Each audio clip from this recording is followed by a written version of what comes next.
The sun's rays warmed my skin pleasantly, and the light sea breeze played with my hair, ruffling it a little. The water lazily washed ashore, leaving wet traces on the sand, which immediately disappeared under the new waves. A child's laughter was heard in the distance, our son splashing carefree at the water's edge, under his father's supervision. I looked at them, smiling. It seemed like a perfect day. Everything that should bring happiness was there: family, gentle sea, calm. But there was an inexplicable uneasiness smoldering inside me. Some strange, elusive feeling. Not that I felt bad, not at all. It was just that something in me did not find peace. "I'm going to take a little walk along the beach," I said to my husband, pretending to carelessly adjust my swimsuit strap. He nodded, not even taking his eyes off his son. I knew that look. He loved us, but lately he'd been preoccupied with thoughts that were obviously far away from here. And me. I felt increasingly transparent. A familiar part of his life, like sand beneath his feet. It was there, pleasant, but not particularly exciting. I walked barefoot along the shore, feeling the hot sand tickling my skin and the sea water caressing my toes. I breathed in the salty air, listened to the sound of the waves, and suddenly I felt someone's eyes on me. Unfamiliar, but scalding. A slight tingle ran down my spine, like a subtle, barely perceptible spark. I slowed down a little, glancing around casually, and then I saw him. A little farther away, by the water, stood a man. He was tall, tanned, with a slight shadow of stubble and a cocky half-smile. His gaze was bold, searching, without a hint of embarrassment. He looked at me as if he knew something about me that no one else did. I should have just turned around and moved on. I should have. But why was my heart so treacherously out of rhythm? Why did the warmth of the sun seem suddenly different, burning? I took another step forward, and he did too. It was like some kind of game, the meaning of which was not yet clear to me, but the rules of which I was instinctively beginning to understand. I kept walking along the shore, pretending to enjoy the walk, but with each step, the feeling of someone else's gaze grew sharper. This man didn't look away. It was as if he could read me, as if he could guess my every thought, every inner impulse I tried to suppress. The sand beneath my feet grew damp the farther I got from the busy part of the beach. There were fewer people here, only the occasional couple or loner, absorbed in their own thoughts. The waves lapped against the shore, their measured rhythm mesmerizing. I stopped, taking a deep breath, and before I knew it, he was standing right next to me. Too close, but not so close that it looked deliberate. "I see you like to go where there's less noise, too," he said, as if we'd known each other a long time.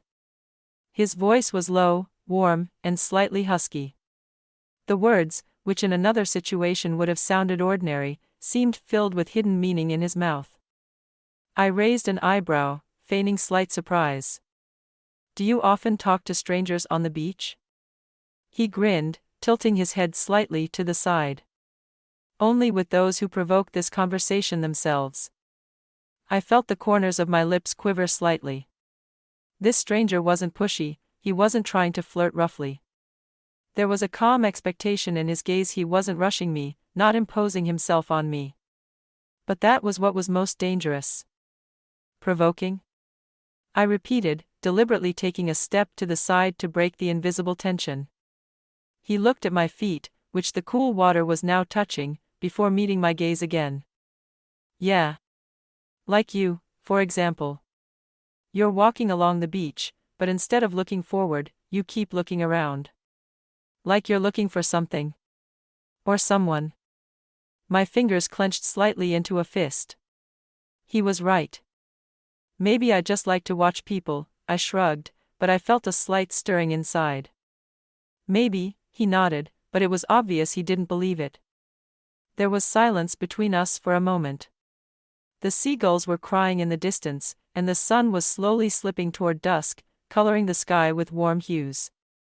I suddenly realized that I didn't even know how much time had passed. "Should you go back?" he asked, but there was no hint of advice in his voice. It was more like a test. I looked away. My husband couldn't be seen from here. He was probably still sitting in the same spot, watching his son, thinking his wife was just strolling along the shore. But I wasn't just strolling around anymore. I could feel something inside shifting. Some invisible boundaries that I had always honored suddenly began to blur, like outlines in the sand blurred by a wave. I guess so, I finally answered, but I didn't even make an attempt to leave. He grinned and took a step back, letting me go, but there was a playfulness sliding in his eyes. "I'll see you then," he said, as if it was inevitable. And before I could answer, he had already turned and walked away toward the water. I stared after him, feeling a strange mix of emotions. I could have just walked away. Back to my family, back to my life. But why was it that inside, something in me no longer belonged to myself? This is where I'm going to stop for a short pause. Write in the comments where you hear this story from and whether you have had something similar in your life. Maybe you know that feeling when the familiar world suddenly starts to change and you don't notice yourself crossing that very boundary. Share your thoughts, it's always interesting. And if you want to know what happens next, subscribe. I continue. Time lost its shape.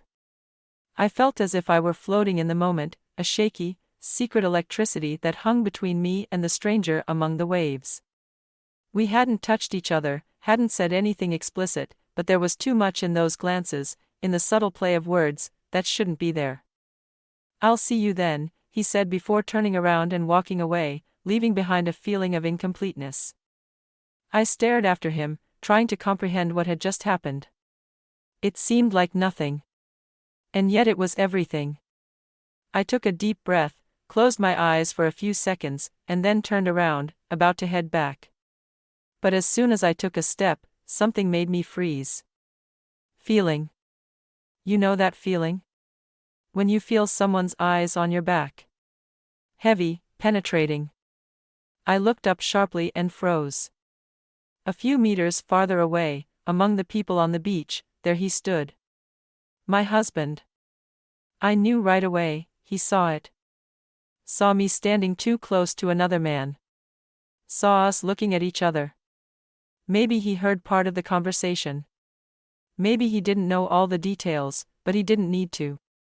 I saw something crumble in his gaze. He didn't move, didn't make a move toward me. He just stared. And it was scarier than if he had screamed. I was hit with a wave of realization. I didn't know how long he'd been standing there. A minute? 2? Longer? I couldn't remember exactly when I'd stopped being careful. My chest tightened. I hadn't done anything irreparable, but it was on the edge. And he felt it. I knew him too well. He wasn't a man who made a scene. He wouldn't rush over to me, make a scene, or grab my arm, demanding an explanation. No. He'd just watch, immersed in this new reality where I wasn't the person he knew. I couldn't read his mind, but one thing was obvious, he hadn't expected this from me. Silence hung in the air. I took a step toward him, but he didn't move. A storm was brewing inside me, fear, guilt, anger, a strange sense of relief I shouldn't have felt.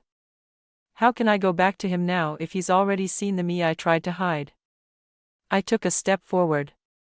So did he. Not immediately, not immediately.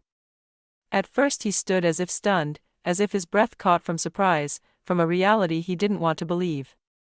His hands clenched slowly into fists, but not out of rage, more out of a desire to hold back. I thought he didn't even blink.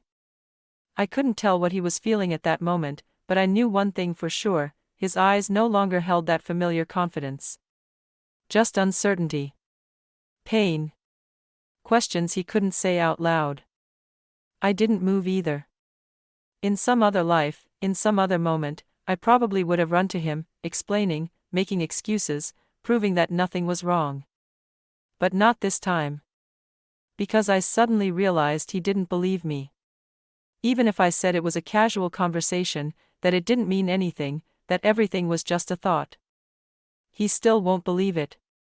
And the scary thing is, I'm not sure I want to convince him of that.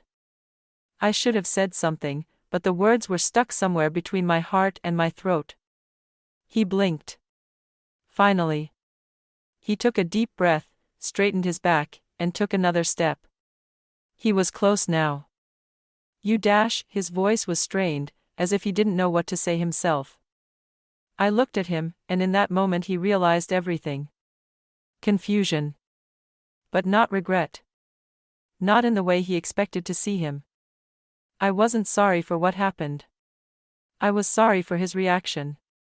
His feelings. His pain. But not the moment itself. Not the spark that slipped through me when the stranger among the waves looked at me in a way I hadn't felt in a long time.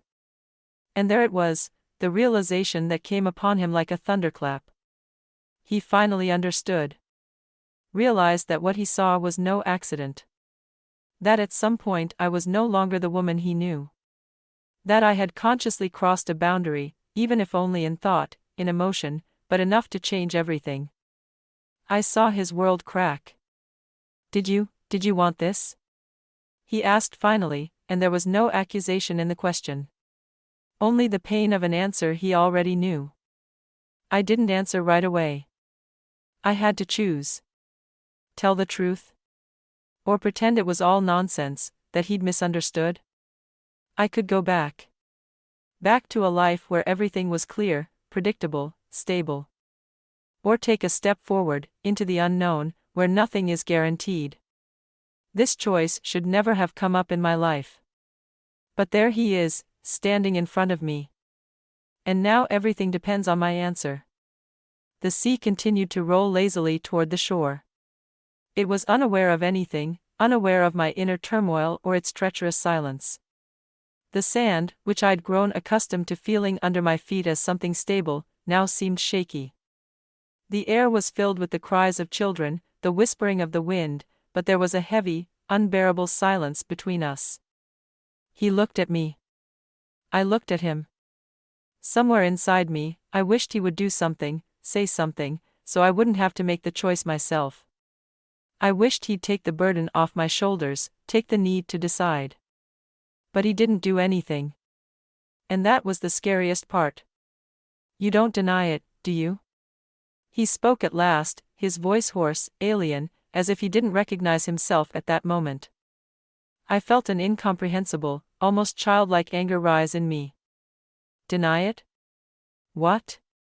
How did I feel in that moment? That I allowed myself a little more than I should have? That I wanted to feel something different? I glared at him, but remained silent. He ran his palm across his face, sharply, as if he wanted to wipe away this reality. So, he didn't finish. He couldn't. I could see something important breaking inside him. But at the same time, something else flashed in his gaze. Something I didn't expect. He inhaled deeply, ran his tongue over his parched lips, and grinned suddenly. It was a strange chuckle. Not a bit of mirth. It was, dangerous. Okay, he nodded, as if talking to himself. Okay. I squeezed my fingers. What's good? I asked, feeling anxiety flare in my chest. He looked somewhere to the side. Not at me. I just realized that I've always been too predictable for you, haven't I? His voice was quieter, but that only made it more dangerous. A wave of strange anxiety came over me. What are you talking about? About if you choose to play, why don't I accept the rules? I froze. Everything squeezed inside. I was suddenly scared. But not because he was going to make a scene.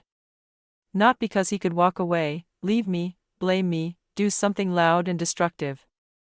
And because I didn't know what he was up to. You want adrenaline, don't you? His voice became soft, almost caressing, but ice slid into that caress. I gulped. What are you gonna do? He looked at me. Too calm. Everything you were afraid to offer first. He turned and walked toward the beach, leaving me standing amidst these deceptively warm waves that were suddenly icy. And as his silhouette disappeared among the people, I had my first question, which of the two of us had now taken that step over the edge. That's the end of the story, but now I'm interested in your opinion. What do you think about what happened? What would you do if you were in the character's shoes? Maybe you have had similar cases in your life? Share in the comments. It's always important for me to hear your thoughts and experiences. I appreciate each and every one of you, and it is thanks to you that these stories come to life. Don't forget to subscribe and give me a like so you don't miss out on new and exciting stories. And to let me know that you listened to the story to the end, write in the comments the phrase, "A choice has been made, but where will it lead?" Have a good day everyone, and see you in the next stories.